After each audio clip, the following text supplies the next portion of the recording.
Hello, loves. I thought I would pop on here to do a little reading for the Aries new moon. This is for all people, all signs, anybody who is watching this. Um, all of my cards are already completely shuffled. I do that off camera because I'm an absolute klutz and a mess, so you don't need to see that. Today, March 24th, 2020, is the Aries new moon, which is the start of the astrological year, so it's basically like New Year's. So I figured I would just do a little spread just to read the energy for the year, things to keep in mind. So I'm going to pull some cards and then we'll look at some oracle cards as well. And like I said, today is the Aries new moon and it's the start of the new year for as far as astrology is concerned.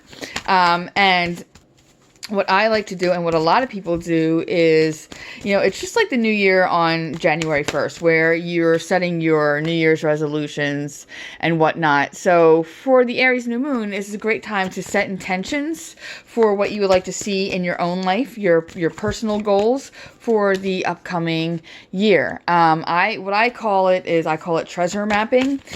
Something I started doing about 13 years ago after reading about it on a forum on mothering.com. And there's an astrologer, Tracy Abbott Cook, who leads a group on Facebook too regarding treasure mapping, and it's a vision board. I don't know who coined the term treasure map, but that's just what I call it. So it's like a vision board, and what it is a visual representation of how you want your coming year to go. And you keep it within a positive frame, mindset. You frame it positively. So instead of saying, I want to make more money, you say, I am successful. I have money. Money flows freely to me. Those sort of things. It's very basic law of attraction type stuff where you want to use I am wording rather than I will or I want. But a lot of people, they make either cutouts, they cut out pictures from magazines or that they print out and they paste them to a poster board, or some people do it like me. I do it digitally, and I make a Pinterest board that is just a secret one, so it's private. You can't see it. But I just put a whole bunch of like little pins on there representing, the things that I want to focus on. Some people, do other digital creations or use Canva, whatever. But it's a visual representation. It's a vision board for your upcoming year. Because this is the time to set those intentions. Now, I'm not an astrologer, so I'm not very... I understand the things, but I'm not very good at explaining this planet is in this thing and all this is going on. So I'm just leaving it at this is Aries new moon energy, and we're looking at things that we want to focus on. If you've had readings with me before, or you've watched my weekly pick a card, you know that a lot of times my style of reading is more narrative, and I view the cards more as a story instead of always saying this represents this and this means this certain little idea and this means this time. So it's not always a linear reading. So looking at these cards, I'm going to pick up major themes from them rather than pinpointing each separate card in a linear method. And then we're going to look at the oracle cards. First, we're going to look at the card on the bottom of the deck, just as some foundational energy going on. And we have got the Five of Wands in reverse, not surprising with everything that's going on. And underneath of that was the Five of Cups. Yeah, we are feeling very unmotivated. We are feeling very anxious, very much. There's a lot of inner conflict and a lot of inner turmoil going on. None of that is surprising because we are all dealing with this coronavirus and shutdowns and stay-at-home orders and lockdown orders, job losses and all of that. So, I mean, that Five of Wands in reverse with the Five of Cups, behind it, very, very symbolic of all of that.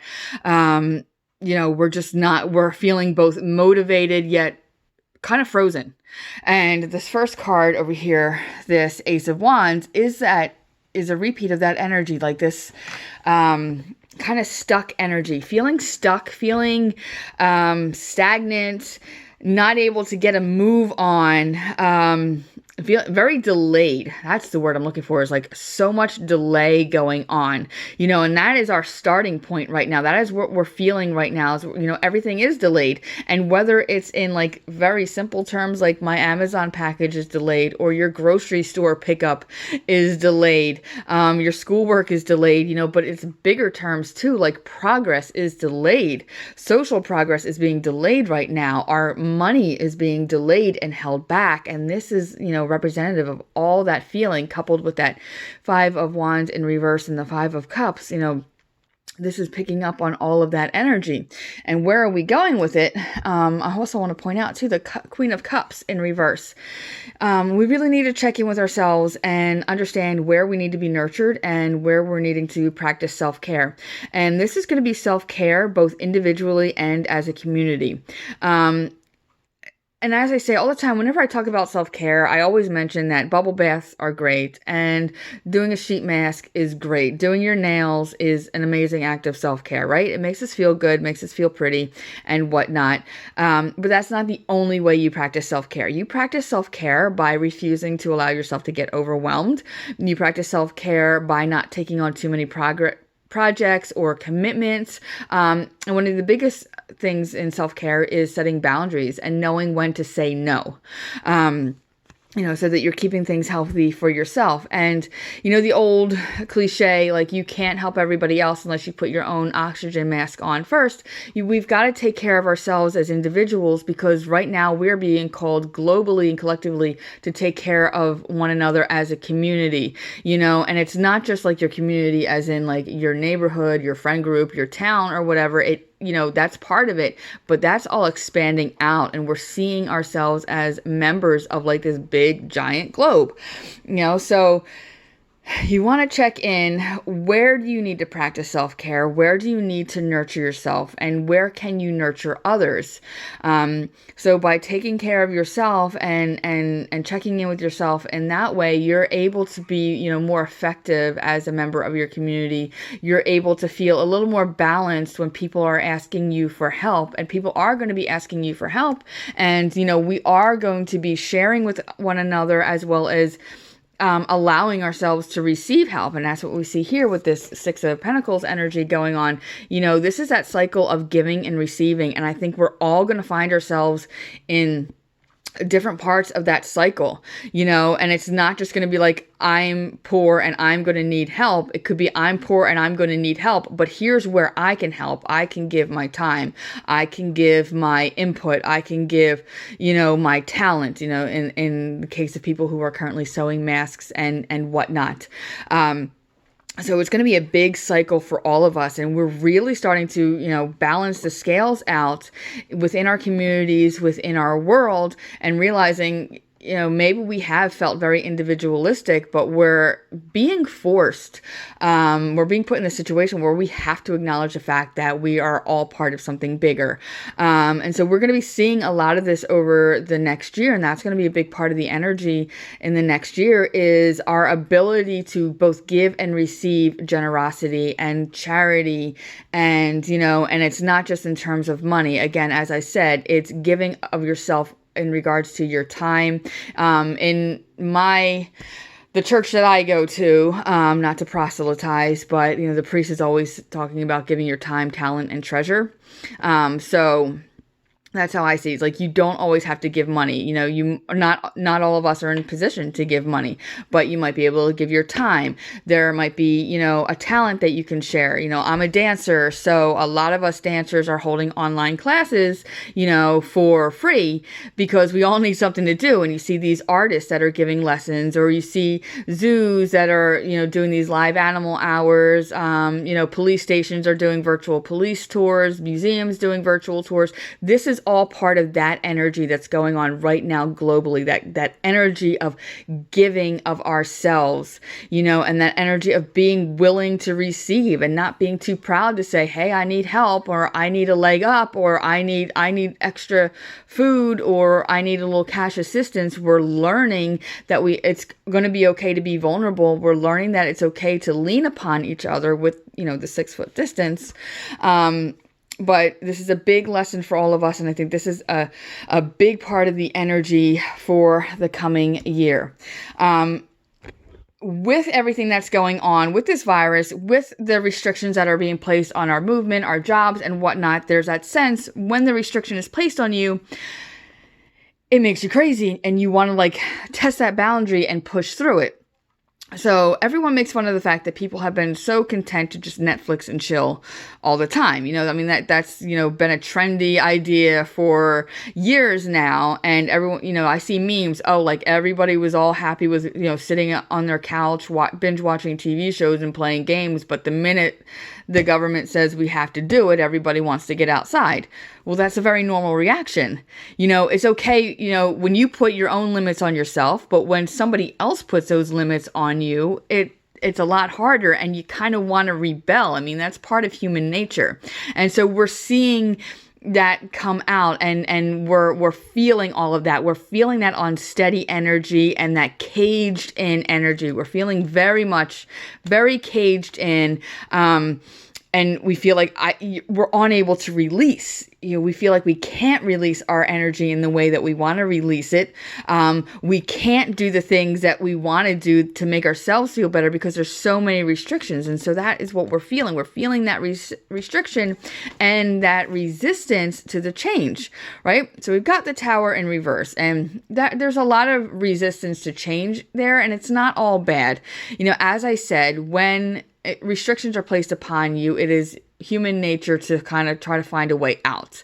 But at some point, we have to understand that resisting isn't always the answer. Sometimes it doesn't, you know, work out as well. Sometimes these changes have to happen. And a lot of people are talking about this right now, as this is a global change that needs to happen because maybe we've been too disconnected from one another. You know, a lot of people have a lot of like spiritual and woo and whatever theories about that. But you know, resisting change sometimes then leads to disastrous results, but we're loosening up our attachments right now and finding, you know, where can we cut our cords? Where can we cut down those chains? What can we escape? What don't we need anymore? What are the things that we thought that we couldn't live without that maybe now we can live without? You know, maybe you thought you couldn't live without, you know, takeout or a visit to a certain restaurant, you know, once a week. And now you're learning, okay, it's not so bad. I can learn how to make this at home.